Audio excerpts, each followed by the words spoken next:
So ayan, kung makikita nyo, yan po ang issue nito. May tagas po siya sa shop seal. So chinek ko na to nung nakaraan.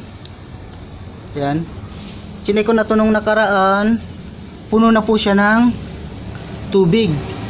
So kaya wala na siyang pressure. Yan. So syempre malamang mapupuno talaga siya ng tubig kasi bumabalik na yung pressure dito, lalabas dyan. So mapupuno siya ng tubig, aakyat yung tubig. So aakyat yung tubig dito, gawa ng hindi na siya makakaipon ng pressure dito, kasi yung pressure na naiipon ay lalabas dito. So yan po ang papalitan natin. Yan. Then humina na rin po yung pump nya. So may na yung bomba, di na rin makahigop. So ayan, gawa lang po yan ng shop seal. Ayan. So ito po yung tatanggalin natin. So ayan po yung itsura nya. Tinanggal po muna natin yung 4 na bolt dito. Ayan, 4 na bolt dito, tsaka dito yung dalawang yung dalawang bolt dito, tapos yung connection dito. So ayan po yung naging itsura.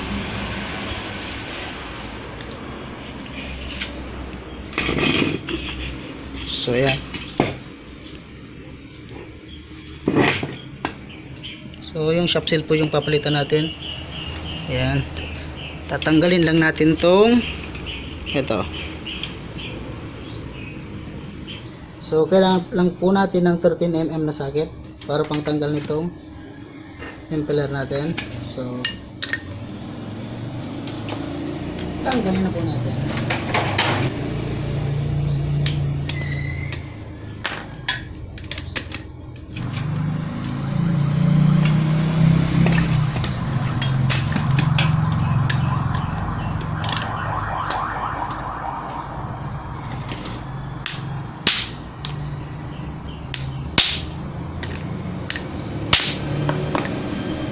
So medyo matigas lang, maganda talaga dito may impact rinse tayo para di na natin kailangan kontrahin.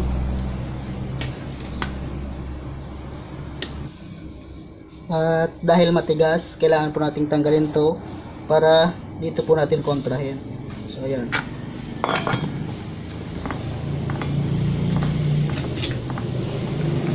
Tanggalin na po natin itong lock.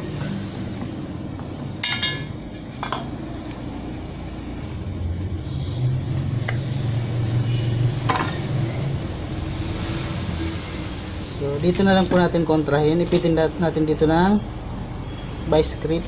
Lagyan lang natin ng towel.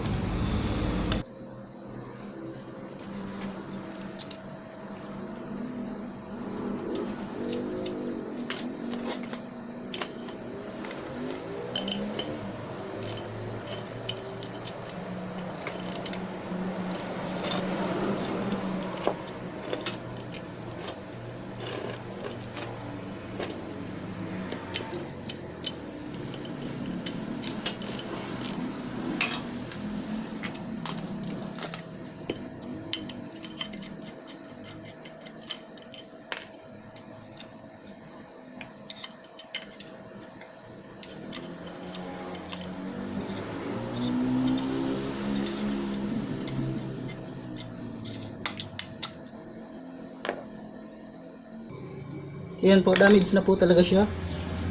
Ayan na. UP na po.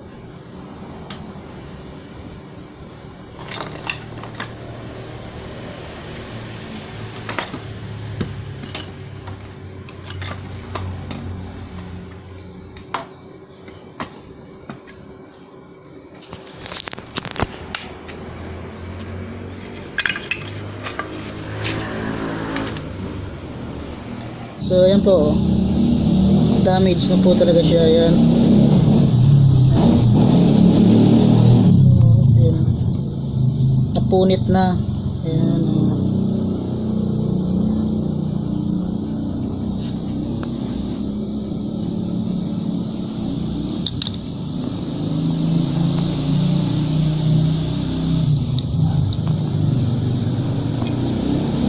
So So ito po yung papalitan natin.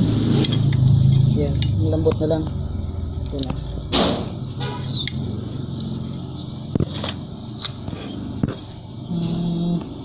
Wala naman problema yung shafting.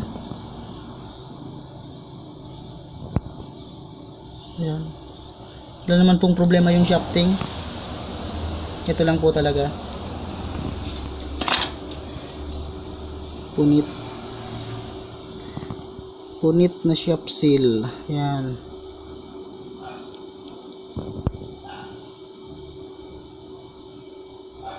So ito po yung nabili nating shaft seal.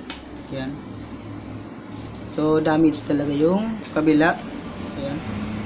So ito yung bago na ikakabit natin. So ikabit na po natin. Patong lang po natin dito. Okay. Medyo may konting gas-gas lang naman siya. So sana hindi to makadamage sa bagong shaft seal natin. Kasi konti lang naman. So lagyan lang natin ng pampadulas. So dahil wala tayong oil, ito na lang gamitan natin ng sabon. So para madulas siya, hindi ma-damage yung shaft seal natin, lalagyan lang natin ng sabon para dumulas.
So okay.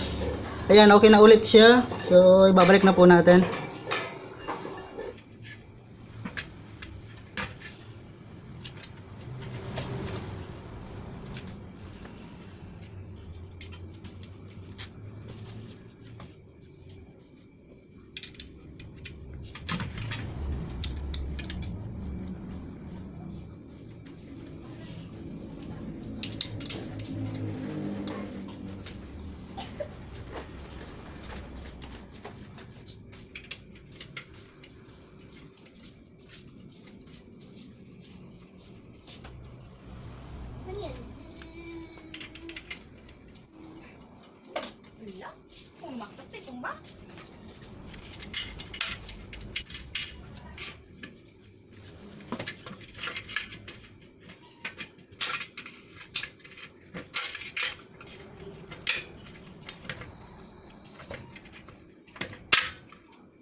So right, so automatic na po siya. So ayan.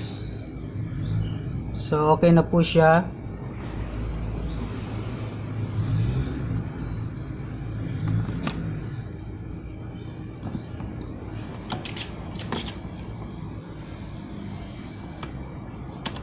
So wala na pong tagas. So ayan.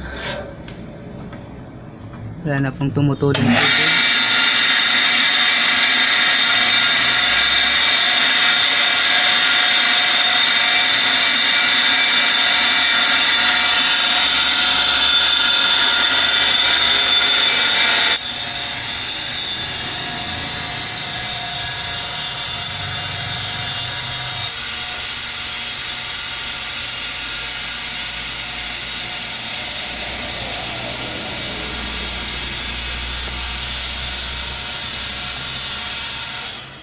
Alright, so ayan, okay na po siya. So kung nagustuhan niyo po yung video ko, please like and subscribe and hit nyo rin po ang bell button para updated po kayo sa mga latest video. So pero bago matapos tong video ko, so gusto ko lang pong pasalamatan yung may-ari nito, si Doc Lina Acido. So Doc, thank you po sa tiwala kay Kapik. So ayan, so sa mga di nakakakilala kay Doc Lina, siya po yung ina ng ZMI.